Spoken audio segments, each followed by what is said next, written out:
Good morning.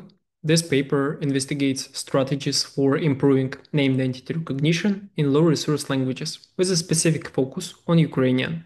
The central goal of this work is to explore how large language models can be effectively used when annotated data is limited or unavailable. Starting from the basics, named entity recognition is a subfield of NLP that focuses on identifying and classifying entities like people, organizations, and locations within the unstructured text data. A simple example is illustrated on the slide. Here we can see two types of entities identified.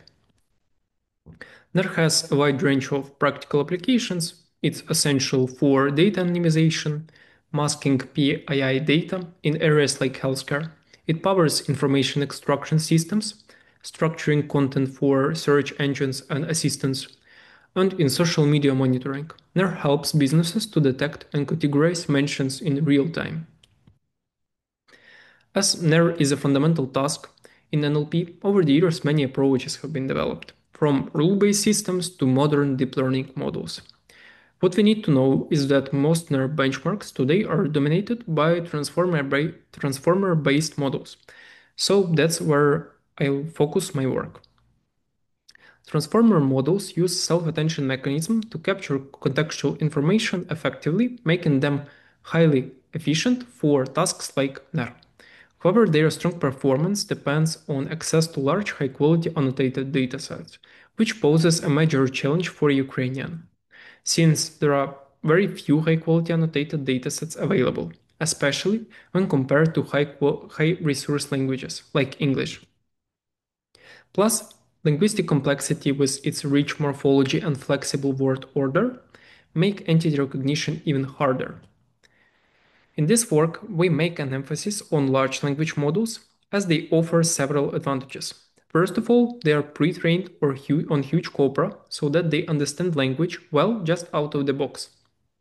Second, they are also task and domain agnostic, meaning that they can transfer across languages and use cases.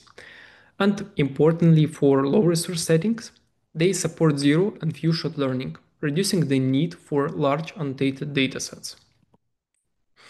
The idea of using LLMs for NER has gained a lot of attention over past 2 years. Recent studies like GPT-NER and Prompt-NER show that LLMs can match or even outperform supervised baselines, especially in low resource and few shot scenarios. This study sets out to achieve three main objectives. First is to adapt LLMs for Ukrainian NER and assess their performance in low resource settings, which remains largely underexplored. Second is to promote open source alternatives, addressing the current reliance on the proprietary models. And third is to introduce standardized evaluation pipeline for LLM-based NER. In our research, we use NER-UK 2.0, the largest manually annotated NER corpus. It includes 22,000 labeled entities across 13 categories, and it's currently the strongest benchmark for Ukrainian NER. We explored 4 experimental tracks to understand how different strategies perform under low resource conditions. First, we established strong baseline by fine-tuning encoder-only models. Then, we test low supervision setups, prompting LLMs, and using zero-shot generalist models like Cleaner. And finally, we applied supervised fine-tuning with LoRa adapters for large instruction-tuned models, which perform the best in prompting. This setup allows us to compare the trade-offs between supervision levels, model types, and training resources. We evaluated all models using weighted F1 score as the main metric with exact matching strategy. For our experiments, we selected models from three main groups: proprietary LLMs, open source LLMs, and encoder-only models, to cover a broad spectrum of architectures and capabilities. To assess LLMs fairly, we first established strong baseline, using encoder-only models trained under full supervision. These models provide a reference point for comparisons. All encoder-based models showed solid results, with Roberta Large NER slightly outperforming the rest, reaching F1 score of 0.89. It was therefore selected as the main baseline throughout the study. During this process, we also discovered a data leakage issue in NER-UK study, where the test set was mistakenly used for early stoppage. We corrected this by retraining the model with a proper validation split. In the next experiment, we simulated a low resource setting by using LLMs without any training. We applied zero-shot, few-shot, and chain-of-thought prompting strategies. Since LLMs can produce noisy or even hallucinated outputs, we designed a three-stage post-processing pipeline to clean and structure predictions step by step.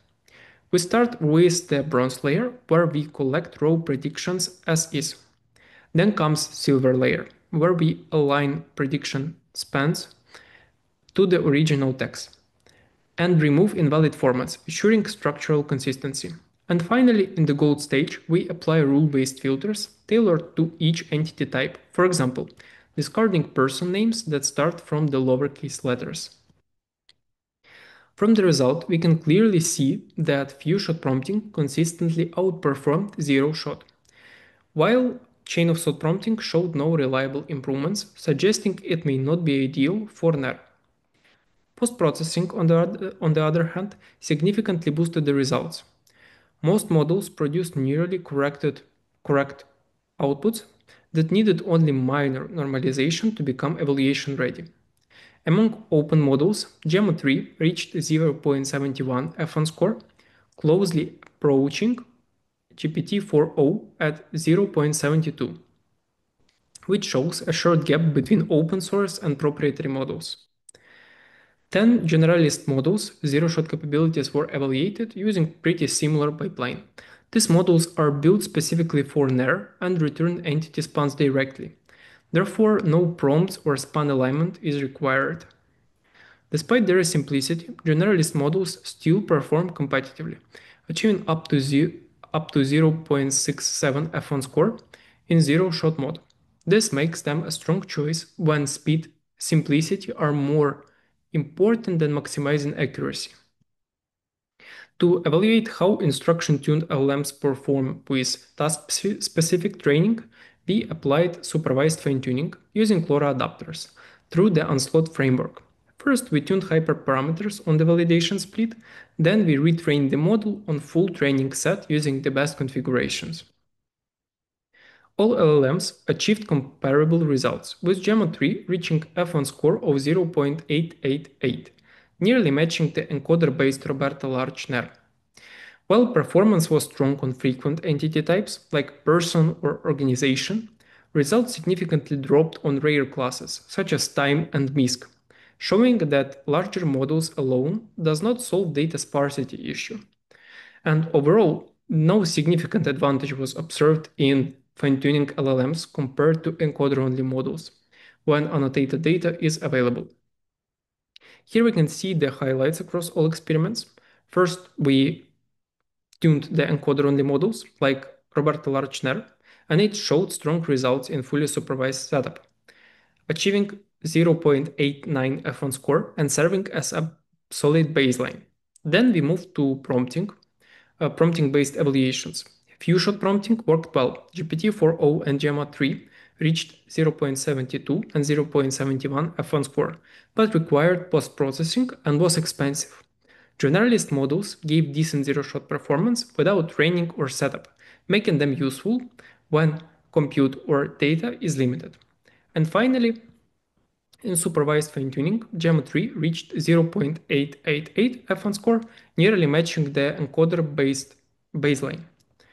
But it did not show any clear advantage over Roberta Large NER. Looking ahead, we see four promising directions. First, we can explore how to adapt large language models for encoder-style architectures. This could make token level classification more efficient. Techniques like LLM2vec are a good starting point here. Second, we may try RLHF to help generative models better align with specific NER objectives. And third, we can focus on expanding our data resources, for example, by labeling the full UberText 2.0. Thank you for attention.